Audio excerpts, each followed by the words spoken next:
Ibrahim Maïga, bonjour. Vous êtes au Mali, justement, spécialiste du pays et de sa région. Tout d'abord, est-ce que vous pouvez nous en dire un peu plus sur cette région de Mopti? Elle est souvent visée par des attaques. Alors, pour être plus précis, c'est la région de Bandiagara, puisque Bandiagara n'est plus une préfecture de la région de Mopti. C'est une région à part entière avec un gouverneur, une administration qui se met progressivement en place. Mais vous avez raison de le signaler. La route nationale 15 où s'est déroulé cet incident, cette tragédie, je devrais dire, est une zone de grande turbulence. C'est le théâtre d'attaque, elle fait l'objet d'attaques récurrentes attribuées souvent à des groupes djihadistes, à des groupes d'autodéfense ou souvent tout simplement à des bandits armés. Les Occidentaux sont beaucoup moins présents, on le sait, depuis plusieurs semaines maintenant au Mali, et notamment depuis le dernier coup d'État qu'a connu le pays. Les Français ont retiré des troupes. Est-ce que la situation s'est clairement dégradée depuis ces retraits, ou est-ce que finalement la situation reste inchangée?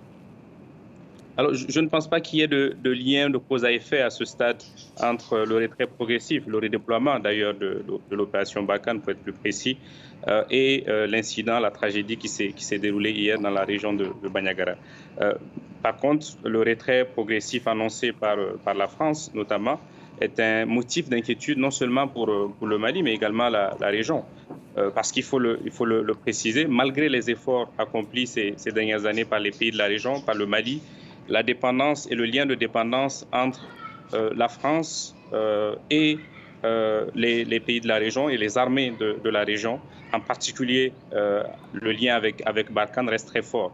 Donc, il y a des progrès qui ont été faits, mais bien évidemment, c'est un motif d'inquiétude, une source d'inquiétude, et je pense que les sorties assez médiatiques du Premier ministre de la transition malien illustrent cette inquiétude de la part des autorités maliennes.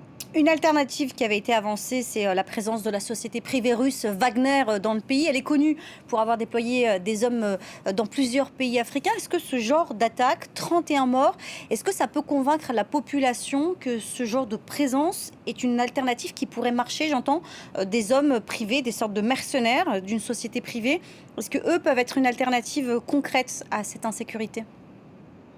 Évidemment, la multiplication d'attaques contre les populations civiles en particulier sonne comme un échec ou un aveu d'échec pour les puissances occidentales, pour les pays de la région, mais aussi pour les processus de stabilisation, ce qui pousse une partie de la population à chercher des alternatives.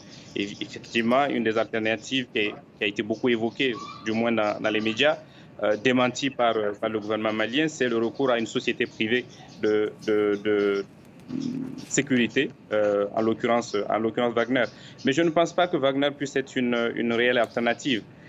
Vaincre une insurrection armée comme nous le voyons sur le territoire malien nécessite et doit reposer sur une connaissance de l'environnement opérationnel, sur une connaissance des hommes, une connaissance des femmes qui y vivent, une connaissance aussi des interdits de la région. Je ne suis pas sûr, je ne le pense pas. Je ne pense pas que Wagner peut réussir là où l'armée malienne est tenue en échec et là où les puissances étrangères comme la France et d'autres rencontrent des difficultés.